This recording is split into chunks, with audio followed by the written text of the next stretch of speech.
Today I want to speak about a medical study that was done in 2020. It was published in the in the Journal of Obesity. That's the magazine for weight loss or science and doctors, that sort of thing.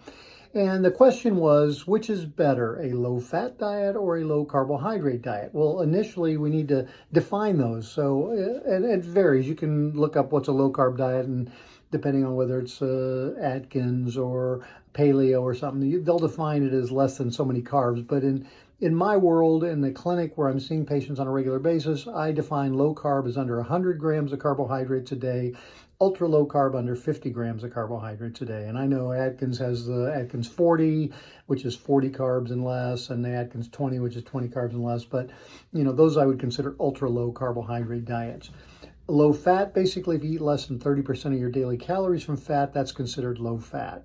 So which worked better? They took study, lots of patients, reviewed them for 12 months, and it came out that the patients who were on a lower carbohydrate diet lost more weight and kept it off more easily than those on a low fat diet.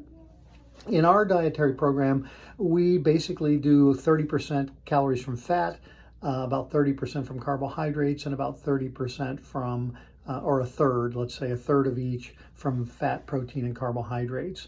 And on an 1100 or 1200 calorie diet, that's going to come to about 100 grams of carbohydrates a day, 100 grams of protein a day, and 30% from fat, which would basically be, much less than 100 grams of fat, probably more around 30 grams of fat or 35 grams of fat. So that's the dietary program we recommend. So lower the carbs, lower the weight. Talk to you soon.